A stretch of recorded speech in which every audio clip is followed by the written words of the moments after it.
The violent wind rattled the windows of Nora Grayson's tiny homestead as she clutched her daughter Emily to her chest, praying the roof would hold. It was 1873 in Colorado territory, and this storm was unlike anything she had witnessed in her 24 years of life.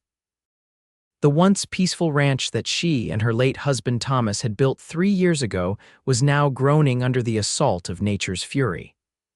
Outside, the sky had turned an ominous green-black, a color that sent chills down Nora's spine. "Mama, I'm scared," 5-year-old Emily whimpered, her small fingers digging into Nora's arms.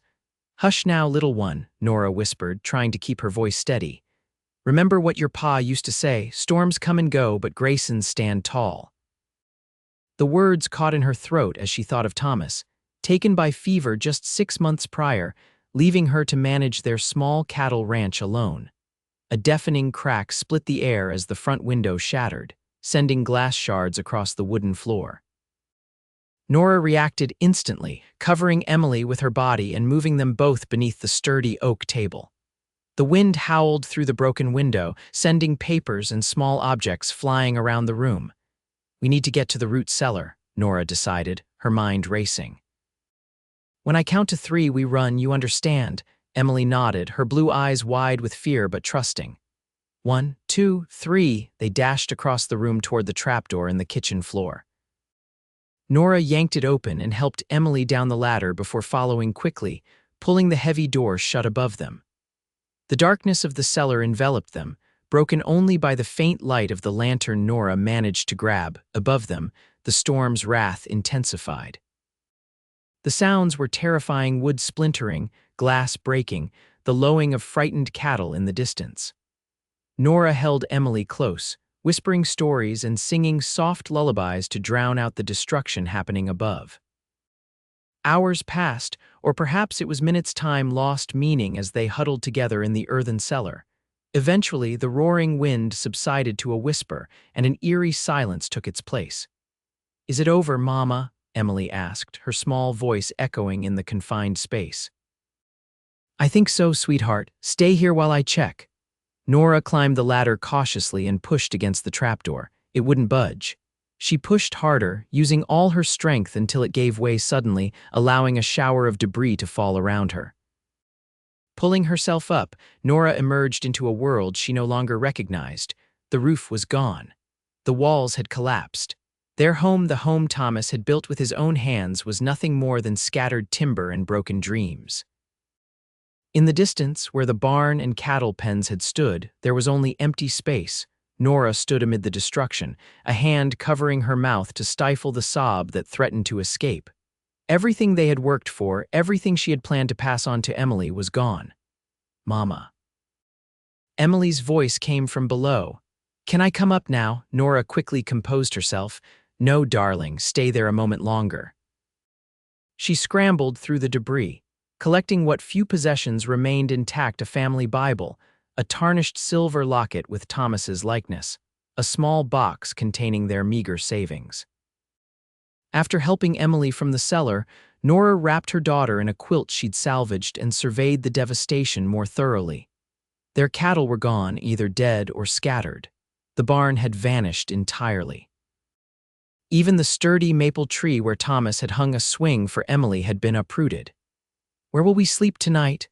Emily asked, clutching her rag doll miraculously unharmed to her chest. Nora looked at the setting sun, then at the long dirt road leading toward town. Fort Garland was 15 miles away. They couldn't make it before nightfall, especially with Emily's small legs. "We'll make do for tonight," Nora decided, clearing a space amid the rubble. "And tomorrow we'll figure something out." They spent a restless night huddled together beneath the quilt, the open sky above them filled with stars that seemed coldly indifferent to their plight. Nora barely slept, her mind racing with fears and calculations. Their savings wouldn't last long. Without the cattle, they had no income. The land was mortgaged to the bank in Fort Garland, and without a way to make payments, they would lose it too at first light. Nora roused Emily and prepared for the long walk to town. They had no horse; their old mare had either perished or run off during the storm. Packing what little they had salvaged into a pillowcase, Nora took Emily's hand and set off down the dirt road. The journey was arduous. The storm had left the road muddy and strewn with debris. Emily tired quickly, and Nora found herself carrying her daughter for much of the way. By midday, the sun beat down mercilessly, and their water flask was nearly empty. "Just a little further," Nora encouraged, though she had no idea how much longer the journey would take at their current pace. It was late afternoon when they heard the sound of approaching hoofbeats. Nora tensed, pulling Emily close. Travelers weren't always friendly, especially to a woman and child alone. A rider appeared around the bend, tall in the saddle of a chestnut stallion. He slowed upon seeing them, and Nora's hand instinctively moved to the small knife hidden in the folds of her skirt, the only protection she had. The stranger's face was partially obscured by his wide-brimmed hat, but as he drew closer, Nora could see he was young, perhaps a few years older than herself, with a strong jaw covered in several days' growth of beard. "Madam," he greeted, tipping his hat. His eyes, a striking green, assessed their bedraggled state. "You folks all right?" "We're headed to Fort Garland," Nora replied, not directly answering his question. "Our home was destroyed in yesterday's storm." The man's expression softened. "That twister tore through half the county." "I'm heading that way myself," he dismounted, revealing his tall frame. "Name's Aaron Garrett. I've got a ranch about 10 miles north of town. Nora Grayson. This is my daughter, Emily." Aaron knelt to Emily's level. "Pleased to meet you, Miss Emily." He smiled, and the child cautiously smiled back. Standing, he addressed Nora again. "You two look exhausted. Let me help you get to town. Emily can ride with me and you can take my pack horse." Nora hesitated, her natural caution warring with their desperate situation. Aaron seemed to sense her reluctance. "I understand your concern, Mrs. Grayson. If it helps, I've known Sheriff Mills since I was knee-high to a grasshopper. You can ask him about me when we get to town." Something in his straightforward manner convinced Nora, or perhaps it was simply exhaustion. Either way, she nodded, and soon they were continuing their journey at a much improved pace. Aaron didn't press for conversation, which Nora appreciated. Emily, however, had no such reservations. Once her initial shyness wore off, she chattered away, telling Aaron about their home, her doll named Susie, and how she had been brave during the storm. "You certainly seem brave," Aaron agreed, his voice kind. "Just like your ma." Nora felt her cheeks warm at the unexpected compliment and turned her face away, ostensibly to check their surroundings. As the sun began to set, the outline of Fort Garland appeared on the horizon. The small town served as a hub for the surrounding ranches and farms, with a main street featuring a general store, a saloon, a small hotel, and various other establishments. "Where were you planning to stay?" Aaron asked as they approached the town limits. The question hit Nora like a physical blow. She had been so focused on reaching town that she hadn't thought beyond that immediate goal. Her savings would dwindle quickly if they stayed at the hotel, but what other choice did they have? "I'm not sure," she admitted reluctantly. Aaron nodded thoughtfully. "The hotel's decent enough, but Mrs. Winters over at the boarding house charges less and serves better food." He paused. "If you don't mind my asking, what are your plans now? Do you have family nearby?" "No family," Nora replied, her voice tight. "My husband had a small life insurance policy with the Cattlemen's Association. I'll need to speak with Mr. Peterson at the bank about it." They rode in silence for a moment before Aaron spoke again. "I don't mean to pry, but if you need work, Walsh at the general store was saying just last week that he needs help." He hesitated. "And I could use a hand with the books at my ranch. I'm terrible with numbers, truth be told." Nora straightened in the saddle. "I don't need charity, Mr. Garrett." "It's not charity if you're earning your keep," he replied evenly. "But I understand. It was just a thought." They reached the boarding house, a 2-story building with a wide porch and window boxes filled with late summer flowers. Aaron helped them dismount and carried their meager belongings to the door. "Thank you for your assistance, Mr. Garrett," Nora said formally, extending her hand. He took it, his grip firm but gentle. "Aaron, please," and it was no trouble. He knelt again to Emily's level. "You take care of your mama, all right?" Emily nodded solemnly. "I will." With a final tip of his hat, Aaron mounted his horse and rode off toward the livery stable. Nora watched him go, an unexpected feeling of loss washing over her. Mrs. Winters, a plump, gray-haired woman with kind eyes, welcomed them warmly once Nora explained their situation. The room she offered was small but clean, with a bed for Nora and a trundle for Emily. "Supper's at 6, Mrs. Winters informed them. "You look like you could use a hot meal and a good night's rest." That evening, after a simple but filling dinner of beef stew and fresh bread, Nora tucked Emily into bed and sat by the window, staring out at the quiet street below. The enormity of their situation weighed heavily on her shoulders.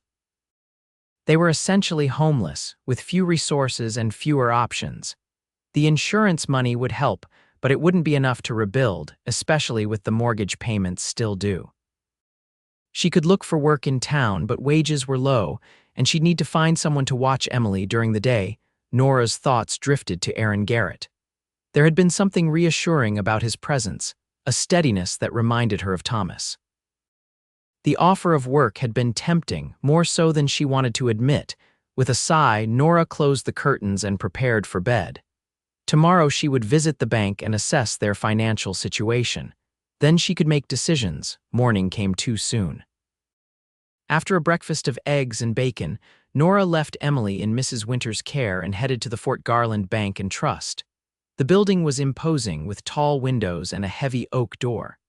Nora smoothed her wrinkled dress, wishing she had something more presentable to wear. Mr. Peterson, the bank manager, was a thin man with spectacles perched on the end of his nose. He listened impassively as Nora explained her situation and inquired about Thomas's insurance policy. "I recall the policy, Mrs. Grayson," he said, shuffling through some papers. "Yes, here it is. There is indeed a sum of $200 payable to you as the beneficiary." Relief flooded Nora until his next words. "However, I must point out that you are 3 months behind on your mortgage payments. The bank is entitled to reclaim those funds." 3 months, Nora echoed, confused. "That can't be right. My husband was very diligent about our accounts."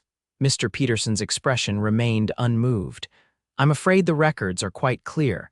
Mr. Grayson's illness likely prevented him from maintaining the payments." Nora felt as though the floor was tilting beneath her feet. Thomas had been sick for nearly 4 months before he passed, delirious with fever toward the end. She had taken over the running of the ranch, but the financial matters had remained his domain. Had he fallen behind without telling her? It seemed unlike him, but the fever had affected his mind. "What about the land?" she asked, her voice barely steady. "The house is gone, but the land is still there." "The land alone isn't worth the outstanding debt," Peterson replied. "Without improvements or livestock, its value is minimal." "So you're saying I have nothing," Nora stated flatly. Peterson had the grace to look somewhat uncomfortable. "The insurance money, minus the outstanding mortgage payments, will leave you with approximately $50.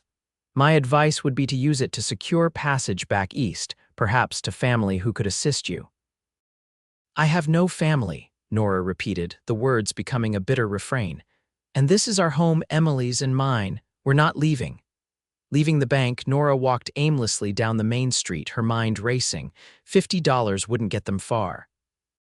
It might pay for a few weeks at the boarding house while she looked for work, but then what? Lost in thought, she nearly collided with someone exiting the general store. Strong hands steadied her, and she looked up into the now familiar green eyes of Aaron Garrett. "Mrs. Grayson," he greeted, concern evident in his expression. "Are you all right, Mr. Garrett?" she managed, embarrassed to be caught in such a state. "Yes, I'm fine, just distracted." Aaron studied her face for a moment, then gestured to a bench outside the store. "Would you care to sit for a moment?" Too exhausted to refuse, Nora nodded and allowed him to guide her to the bench. The morning sun was warm on her face, a stark contrast to the coldness she felt inside. "Bad news at the bank?" Aaron asked gently after they had sat in silence for a minute. Nora laughed, a brittle sound with no humor in it. "Is it that obvious? Banks don't generally put smiles on people's faces," he replied with a slight smile. "Especially not these days." Suddenly, Nora found herself telling him everything: the mortgage, the insurance, the meager $50 she would have to rebuild their lives. Aaron listened without interrupting, his expression thoughtful. "Mr. Peterson is right about one thing," he said when she had finished. "Land without improvements isn't worth much to the bank, but that doesn't mean it's worthless." Nora looked at him quizzically. "The storm destroyed your house and scattered your cattle, but the land itself is still good. Rich soil, access to water that doesn't change because a twister comes through." His eyes held her steadily. "You can build again." "With what?" Nora asked, unable to keep the bitterness from her voice. $50 won't buy lumber, let alone livestock. Maybe not all at once," Aaron conceded. "But it's a start, and people around here help their neighbors." He paused. "My offer of work still stands. The bookkeeping wouldn't take all your time, and you and Emily would have a place to stay while you sort things out." Nora stared at him, suspicion warring with hope. "Why would you do that?" "You barely know us." Aaron's expression grew serious. 5 years ago, I lost everything in a fire. My folks had just passed, and I was trying to keep their ranch going. The fire took the house, the barn, most of my cattle. I was about ready to give up when old Joe Hansen, he owned the land next to yours now, offered me work and a place to stay until I got back on my feet." His eyes grew distant with memory. "Said he was just passing along a kindness that had been shown to him once. I figure it's my turn now." His sincerity was unmistakable, and Nora felt her resistance weakening. Still, years of independence made her hesitate. "I appreciate the offer, Mr. Garrett, but I need to think about what's best for Emily and me." Aaron nodded, standing. "Of course. The offer stands whenever you decide." He tipped his hat and turned to leave, then paused. "And Mrs. Grayson, for what it's worth, I think you're a lot stronger than you give yourself credit for." With that, he walked away, leaving Nora to ponder his words and the unexpected kindness behind them. Over the next few days, Nora explored her options in Fort Garland.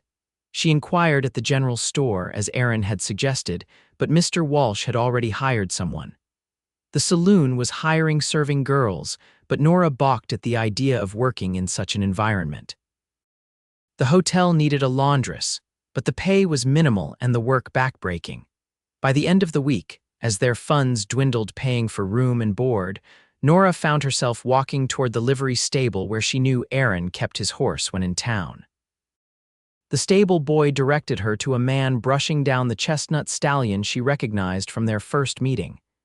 Aaron looked up as she approached, surprise briefly crossing his face before he smiled. "Mrs. Grayson," he greeted, setting aside the brush. "What brings you here?" Nora took a deep breath, steeling herself. "Your job offer, is it still available?" Aaron's smile widened. "It is indeed." "I'd like to accept then, for now," she added quickly, "just until I can make other arrangements." "Of course," he agreed easily. "I'm heading back to the ranch tomorrow morning. Would that give you enough time to settle your affairs here?" Nora nodded. "We don't have much to pack." The next morning, Nora and Emily waited outside the boarding house with their meager possessions. Mrs. Winters had been understanding about their departure, even packing them some food for the journey. Aaron arrived promptly, driving a wagon rather than riding his horse. "Thought this would be more comfortable," he explained, helping them aboard. The journey to Aaron's ranch took most of the day. As they traveled, he pointed out landmarks and told stories about the area. Emily, initially shy, soon warmed to him, especially when he let her hold the reins for a short stretch of level road. "Your ranch," Nora began, realizing she knew very little about their destination. "Is it large?" "Decent-sized," Aaron replied. "About 100 head of cattle, some chickens, a vegetable garden that's seen better days." He glanced at her. "No other workers living on the property, if that's your concern. Just old Miguel, who helps with the cattle during the day but has his own place in town." Nora appreciated his understanding of her unspoken worries about propriety. "And the house? Nothing fancy. 4 bedrooms, a kitchen, parlor, study, plenty of room for you and Emily to have your privacy." As the wagon crested a hill, Aaron's ranch came into view. The main house was larger than Nora had expected, a 2-story structure with a wide porch wrapping around 3 sides. A barn stood nearby, along with several other outbuildings. Cattle grazed in the distance, and a small orchard of apple trees bordered one side of the property. "It's beautiful," Nora murmured, genuinely impressed. Aaron's expression was a mixture of pride and something else, perhaps loneliness. Been in my family for 3 generations. My grandfather built the original cabin and my father expanded it. I added the east wing after the fire. He guided the wagon to the house and helped them down. Let me show you around. The interior of the house was clean and well-maintained, if somewhat Spartan. The furnishings were solid but simple, with few decorative touches. It struck Nora as a house waiting for a woman's touch. "This will be your room," Aaron said, opening a door to reveal a spacious bedroom with a large window overlooking the orchard. "And Emily can have this one next door." The little girl peeked into her room and gasped with delight. "It has a window seat, Mama." "So it does," Nora smiled, touched by Aaron's thoughtfulness in giving Emily a room that would appeal to a child. After showing them the rest of the house, Aaron led them to the kitchen. "I'm afraid I'm not much of a cook," he admitted. "Been living on beans and bacon more than I'd care to admit. If you're willing to take on the cooking as part of your duties, I'd be mighty grateful." "I'd be happy to," Nora agreed, already assessing the well-equipped but clearly underutilized kitchen. "And I'll start on those books tomorrow if that suits you." "No rush," Aaron assured her. "Take a day or two to settle in." That evening, Nora prepared a simple but hearty meal using supplies from Aaron's pantry. The 3 of them ate together at the large kitchen table, and Nora was struck by how comfortable it felt, almost like a family dinner. The thought both warmed and alarmed her. They were here for work, nothing more. After Emily was tucked into her new bed, excitedly planning how to arrange her few possessions in the spacious room, Nora returned downstairs to find Aaron sitting on the porch smoking a pipe. "Mind some company?" she asked, hesitating at the door. "Not at all," he replied, gesturing to the empty chair beside him. They sat in companionable silence for a few minutes, watching the stars emerge in the darkening sky. "Thank you," Nora said finally, "for all of this. It's more than I expected." Aaron tapped his pipe against the railing, emptying it. "Like I said, just passing along a kindness." He glanced at her. "You know, when I first saw you and Emily on that road, covered in dust and looking half dead on your feet, I admired your determination. Most women would have been in tears, but there you were, chin up, pushing forward." Nora smiled ruefully. "Tears don't get you anywhere. My father taught me that. Your father sounds like a wise man." "He was," Nora agreed, a familiar pang of loss touching her heart. "He died when I was 16. Mother followed a year later. So you've been on your own a long time," Aaron observed. "Until I met Thomas, yes." Nora's voice softened at the mention of her late husband. "We had 5 good years together before the fever took him." Aaron nodded understandingly. "Loss has a way of making us stronger, even when we don't want to be." The simple truth of his words resonated with Nora. "Yes, it does." They fell silent again, but it was a comfortable silence, 2 people finding unexpected understanding in shared experiences of loss and resilience. Over the next few weeks, Nora settled into life at the Garrett Ranch. The bookkeeping was straightforward enough, though it was clear Aaron had been neglecting it for some time. She organized his accounts, paid outstanding bills, and created a system that would be easy to maintain. In addition to the books, Nora took over the running of the household. She cleaned areas that had clearly not seen a dust cloth in months, organized the pantry, and prepared regular meals that Aaron praised enthusiastically. Emily thrived in their new environment. Aaron showed her the chickens and taught her to collect eggs without frightening the hens. He built her a small swing beneath one of the apple trees, and the sound of her laughter became a regular feature of the days. Nora couldn't help but notice how natural Aaron was with Emily, never talking down to her or dismissing her endless questions. He treated her with the same respect he showed adults, and Emily blossomed under his attention. One evening, about a month after their arrival, Aaron returned from checking the cattle to find Nora on her knees in the vegetable garden, pulling weeds. "You don't have to do that," he said, dismounting from his horse. "That wasn't part of our arrangement." Nora sat back on her heels, wiping sweat from her brow. "I know, but I like gardening and this plot has potential." She gestured to the neat rows she had already cleared. "With some care, you could have fresh vegetables well into the fall." Aaron surveyed her work, impressed. "You've done more with it in an afternoon than I managed in 3 years. It just needs attention." Nora replied, standing and brushing dirt from her skirt. Most things do. Their eyes met, and something passed between them, an acknowledgement, perhaps, of how comfortable their arrangement had become, how easily they had fallen into a routine that felt remarkably like family. Aaron cleared his throat. I'm heading into town tomorrow. Thought I'd check with the land office about your property, see what the situation is. Nora's heart quickened. In the busyness of adapting to their new living situation, she had pushed thoughts of her land to the back of her mind. That would be very kind, thank you. The next day, while Aaron was in town, Nora found herself in his study, finishing the monthly accounts. Her eye was caught by a framed photograph on the wall of family portrait. A younger Aaron stood beside an older couple, presumably his parents, and a young woman who bore a striking resemblance to him. "My sister, Abigail," Aaron's voice came from the doorway, startling Nora. "I didn't hear you come in," she said, flustered at being caught examining his personal belongings. "I'm sorry, I shouldn't have, it's all right," he assured her, stepping into the room. That was taken about a year before the fire. Abigail had just gotten engaged. "She's beautiful," Nora remarked, noting the young woman's bright smile and the same striking green eyes as her brother. "She was," Aaron agreed softly. "She and her fiancé were visiting when the fire broke out. They didn't make it out." Nora's hand flew to her mouth. "Aaron, I'm so sorry." "I had no idea," he nodded, his expression somber but composed. "It was a long time ago, but it's why I understand what it means to lose everything, not just possessions, but people too." The shared understanding of profound loss created a deeper connection between them.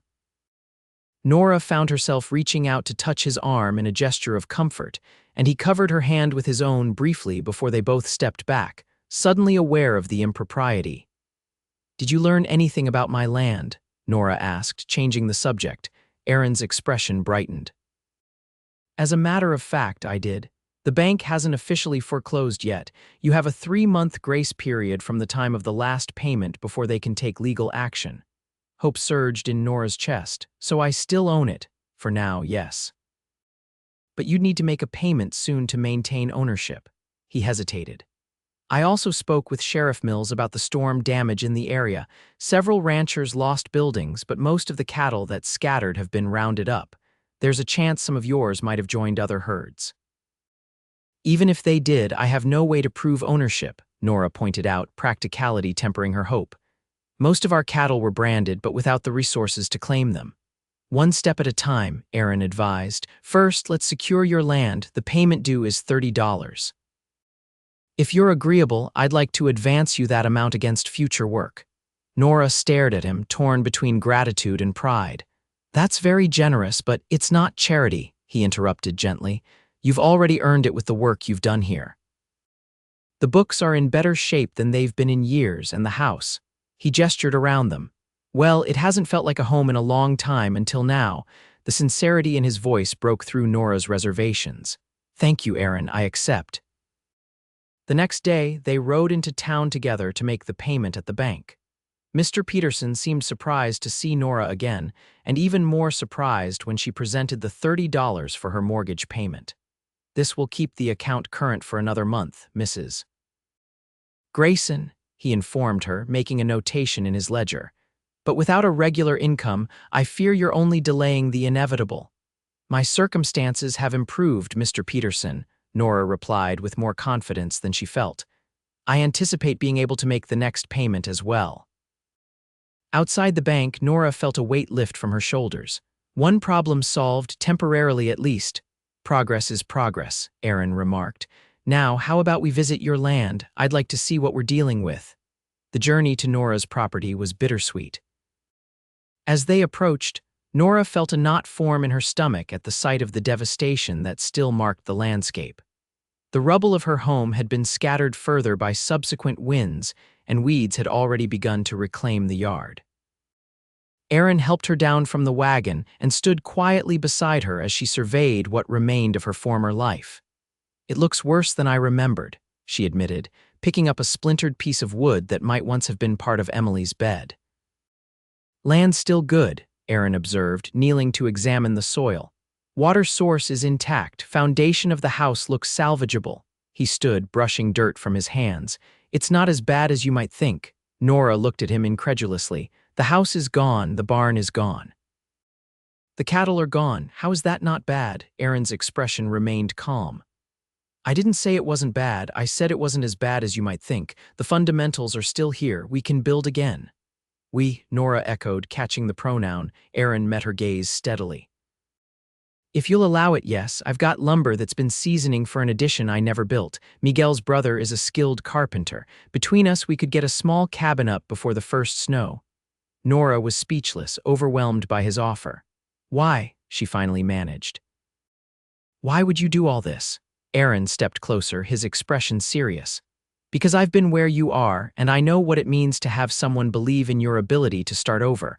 Because Emily deserves to grow up on her father's land." He paused.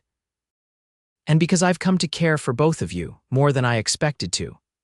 The admission hung in the air between them, honest and unadorned. Nora felt her heart quicken, both in response to his words and in fear of what they might mean. "Aaron, you don't need to say anything," he interrupted gently. "I'm not asking for anything in return. Just let me help. We'll build again." Those words, "we'll build again," echoed in Nora's mind as they returned to Aaron's ranch. They contained a promise, not just of physical reconstruction, but of something more profound, a rebuilding of lives, of hope, of possibility. Over the next few weeks, Aaron was true to his word. He and Miguel began transporting lumber to Nora's land, and soon the framework of a small cabin took shape on the foundation of her old home. Miguel's brother, Ricardo, proved to be an excellent carpenter, and under his guidance, the work progressed steadily. Nora insisted on helping whenever possible, learning to hammer nails and saw boards alongside the men. Emily became the unofficial water carrier, proudly bringing drinks to the workers throughout the day. One warm afternoon, as Nora and Aaron worked side by side installing window frames, she found herself studying him when he wasn't looking. The sun had bronzed his skin, and sweat dampened the back of his shirt as he worked. There was something deeply appealing about his quiet competence, his unwavering commitment to helping them rebuild. "You're staring," Aaron noted without turning around, a smile in his voice. Nora felt herself blush. "I was just thinking about how different things might have been if we hadn't met you on that road." She set down her hammer. "I don't think I've properly thanked you for everything you've done." Aaron turned to face her, his expression serious. "You've thanked me plenty, Nora. And seeing this place come back to life is thanks enough." They stood in comfortable silence for a moment before Emily came running up, her face alight with excitement. "Mama, Mr. Aaron, come quick. Mr. Miguel found something in the old well." They followed the bouncing child to where Miguel stood near the stone well that had survived the storm. In his hands was a muddy metal box. "Found it caught on a broken stone about halfway down," Miguel explained, handing the box to Nora. "Thought it might be important." Nora recognized it immediately, Thomas's strongbox. He had kept their important papers in it, along with a few valuables. She had assumed it had been destroyed or carried away by the storm. With trembling hands, she opened the rusted latch. Inside, protected by the metal casing, were the deed to their land, Thomas's pocket watch, a small pouch of gold coins, and a sealed envelope with her name on it. "Thomas's emergency fund," she whispered, counting the coins, "and his father's watch. I thought they were lost forever."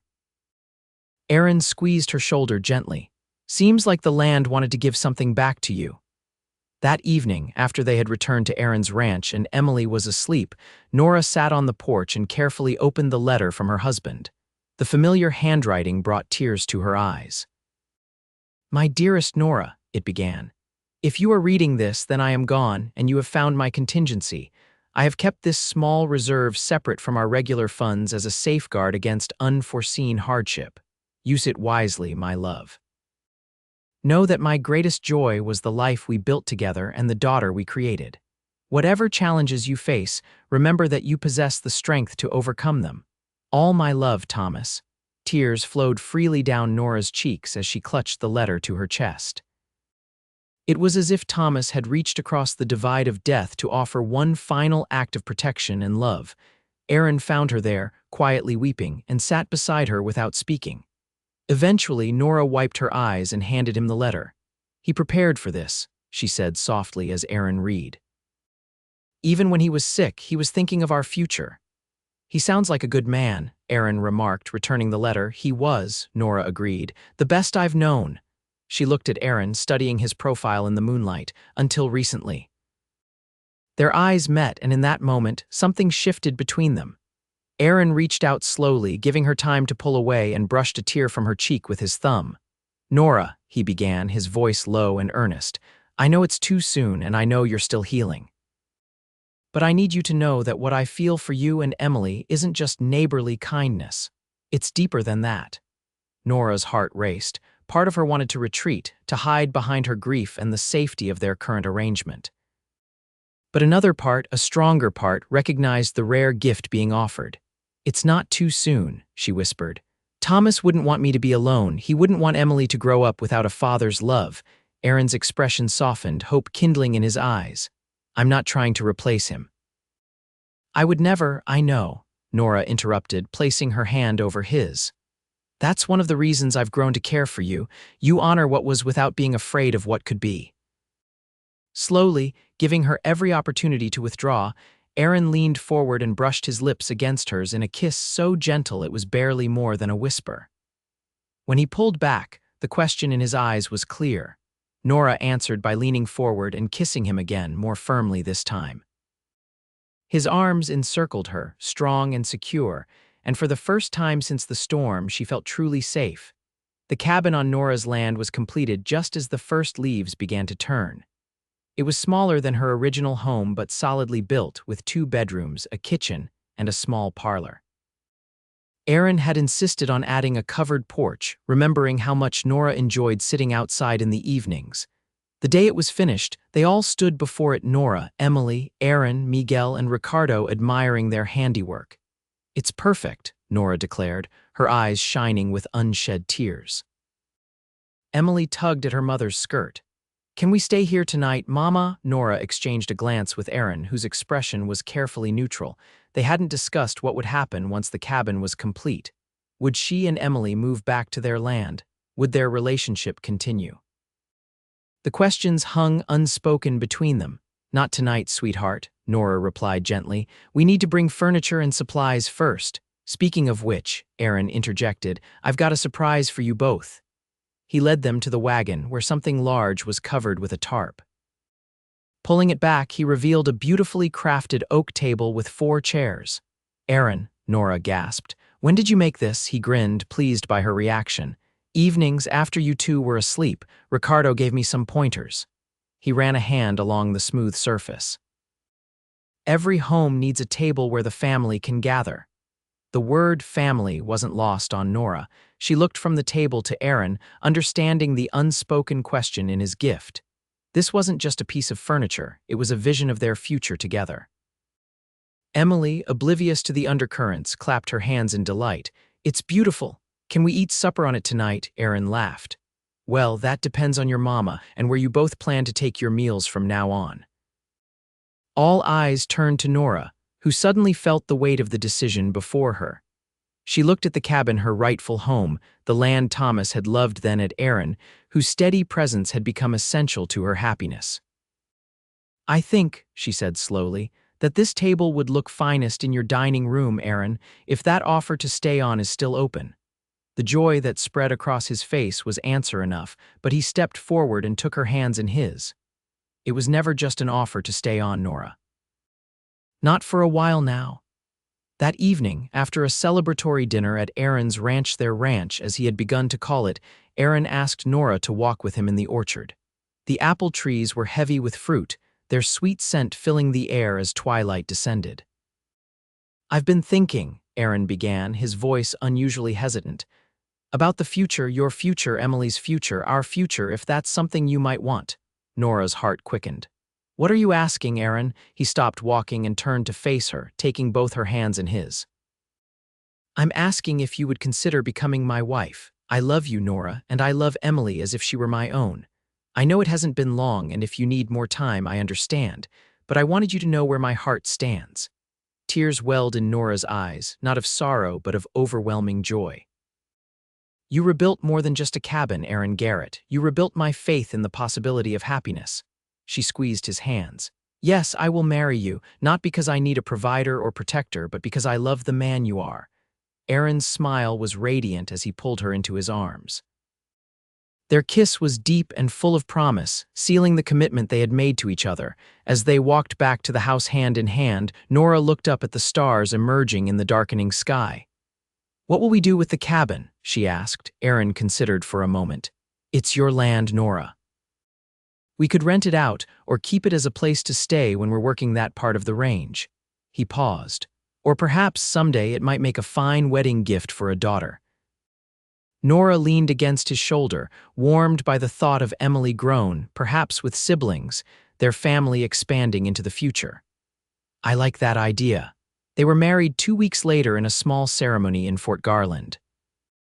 Emily served as flower girl, solemnly scattering petals before her mother as Nora walked toward Aaron in a new dress of pale blue silk, his wedding gift to her. The townspeople, who had heard the story of the storm and Aaron's assistance, turned out in force to witness the union. Even Mr. Peterson from the bank attended, offering surprisingly warm congratulations. After the ceremony, they returned to the ranch for a celebration.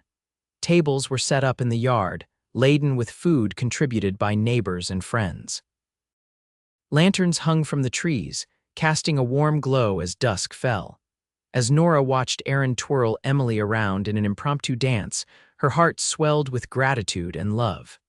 From the ashes of devastating loss had risen something beautiful and unexpected, a new family, a new beginning. Later that night, after the guests had departed and Emily was sleeping soundly, Aaron led Nora to their bedroom now, truly and properly. The moonlight streamed through the window, silvering the new quilt on the bed and the fresh flowers on the dresser. "Welcome home, Mrs. Garrett," Aaron murmured, drawing her into his arms. Nora tilted her face up to his, still marveling at the journey that had brought them here. "Home," she repeated softly. "Yes, that's exactly what this is." Spring 1874 arrived with gentle rains and new beginnings. The ranch flourished under their combined care, with Aaron handling the cattle and Nora managing the household and finances with efficient grace. Emily grew like a weed, learning to ride her own pony and helping with the chickens and garden. The cabin on Nora's original property didn't stand empty. Miguel's newly married son and his wife took up residence there, working the land in exchange for a share of the crops and a modest rent that Nora insisted on reinvesting in improvements to the property. One warm May morning, Nora stood at the kitchen window, watching Aaron and Emily in the corral. He was teaching her to rope, patiently demonstrating the technique and praising her efforts. Nora's hand drifted to her abdomen, where the first subtle signs of new life were making themselves known. She hadn't told Aaron yet, wanting to be certain before sharing the news. But now, 3 months along and finally past the worst of the morning sickness, she was ready. That evening, after Emily was asleep, Nora and Aaron sat on their porch, a nightly ritual they both cherished. The air was fragrant with spring blossoms, and in the distance, coyotes called to one another across the plains. "I received a letter from the Cattlemen's Association today," Aaron mentioned, his arm comfortably around her shoulders. "They're holding their annual meeting in Denver next month. Thought I might attend, see if there are any new breeding techniques worth considering." Nora nestled closer to him.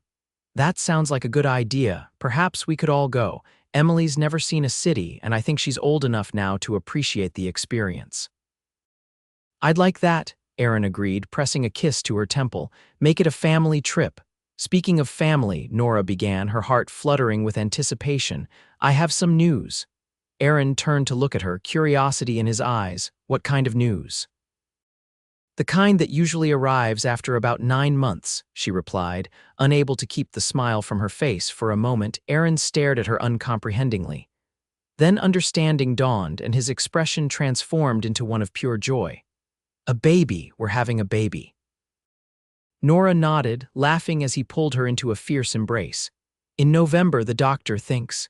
Aaron placed a gentle hand on her still flat stomach, wonder in his eyes. "A child," he murmured, "our child." The reverence in his voice brought tears to Nora's eyes. "Are you happy?"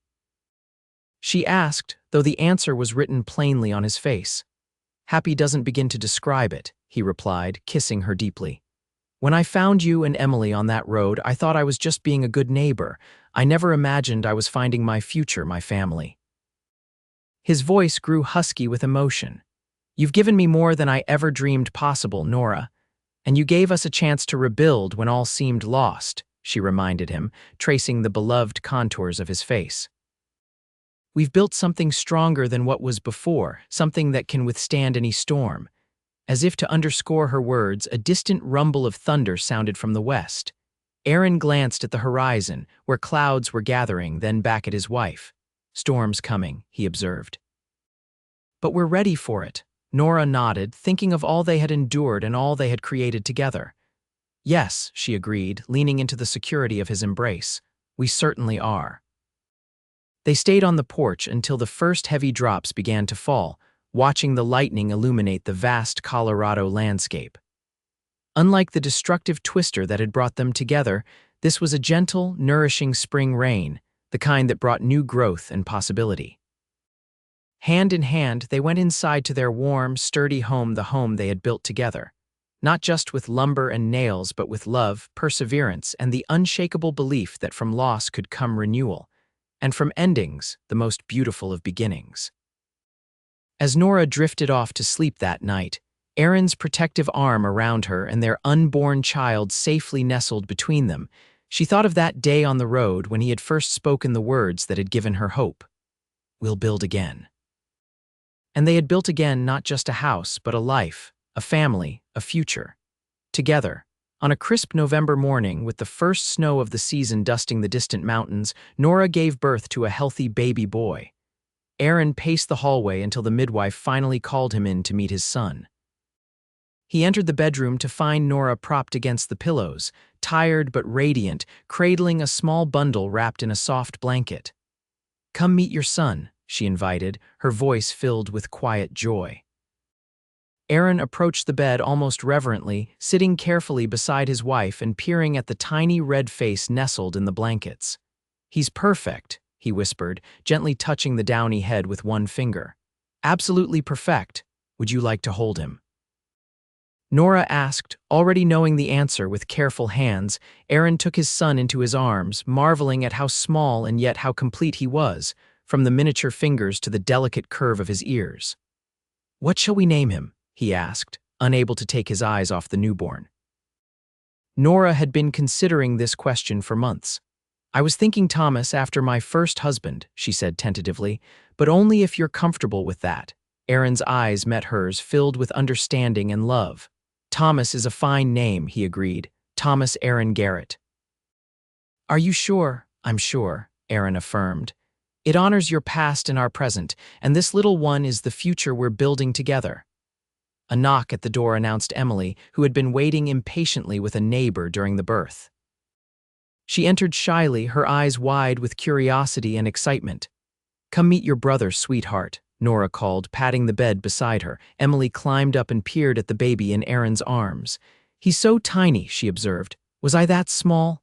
Just as small, Nora assured her.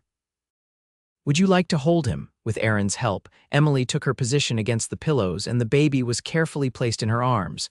Her expression of wonder and immediate protectiveness brought tears to Nora's eyes. His name is Thomas, Aaron told her. Thomas Aaron Garrett. Hello, Thomas, Emily whispered, gently touching his cheek. I'm your big sister. I'm going to teach you all sorts of things. The scene before Nora, her daughter, holding her newborn son, her husband watching over them both with pride and tenderness, filled her heart to overflowing. The journey that had brought them to this moment had been marked by loss and hardship, but also by courage, kindness, and an unwavering belief in the possibility of renewal. As the winter deepened, the Garrett household settled into a new rhythm centered around young Thomas. Aaron proved to be a devoted father to both his children, reading to Emily each night and spending hours with Thomas cradled against his chest, telling the infant about the ranch and all the adventures they would have when he was older. The cabin on Nora's original property continued to thrive under the care of Miguel's son and his wife, who welcomed their own child just a month after Thomas was born. The two families often gathered for Sunday dinners, strengthening the bonds of friendship and community that were so vital on the frontier. Spring brought new calves to the ranch, and the first anniversary of Aaron and Nora's meeting on that dusty road. To mark the occasion, Aaron surprised Nora by planting a sapling near the house. "An apple tree," he explained as they stood hand in hand, watching Emily run circles around the young tree. "For shade in the summer, fruit in the fall, and to remind us that good things grow from small beginnings." Nora leaned against his shoulder, Thomas sleeping peacefully in her arms. "When I think of how close I came to giving up after the storm," she mused, "if you hadn't found us that day." "But I did find you," Aaron reminded her, wrapping an arm around her waist. "And you were already rebuilding even then. You just needed a hand with the heavy lifting." Nora smiled up at him, her heart full. "That's a generous way of looking at it. It's the truth," he insisted. "You had the strength all along, Nora. It's one of the reasons I fell in love with you." In the years that followed, the Garrett Ranch prospered. Aaron's innovative breeding techniques improved their cattle stock, while Nora's careful management of their finances allowed them to expand their holdings. The cabin became home to a succession of new ranch hands, many of whom went on to establish their own homesteads nearby. Emily grew into a capable young woman with her mother's determination and her stepfather's affinity for ranching.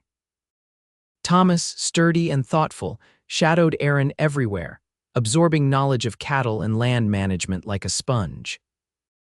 Two more children joined the family. Sarah, born 3 years after Thomas, with her father's green eyes and her mother's gentle spirit, and James, the youngest, whose arrival 7 years after Nora and Aaron's marriage was an unexpected but joyous surprise. On the 10th anniversary of the storm that had changed Nora's life, the family made a pilgrimage to the site of her original home. The cabin still stood, now expanded by its current occupants into a comfortable family dwelling. The land was well tended, with fields of wheat and corn stretching toward the horizon. "It's beautiful," Nora remarked as they stood on a small rise overlooking the property. "Different from what I imagined that day, but beautiful nonetheless." Aaron squeezed her hand. "Life rarely follows the path we imagine. Sometimes it takes us on detours that seem disastrous at the time, but lead us exactly where we need to be," Nora finished, watching their children explore the creek where Emily had once played as a small child. That evening, as they sat on their porch watching the sunset paint the sky in vibrant hues of orange and pink, Aaron turned to Nora with a thoughtful expression. "Do you ever wonder what would have happened if there had been no storm?" he asked. "If your home had never been destroyed?" Nora considered the question seriously. "Sometimes," she admitted. "I might still be there, raising Emily alone, struggling to keep the ranch going." She looked at him, at the face that had become as essential to her as her own heartbeat. "But I wouldn't have known you, wouldn't have had our children, wouldn't have built this life we share." "So despite the loss and pain, you wouldn't change it," Aaron pressed gently. "Not a single moment," Nora affirmed without hesitation.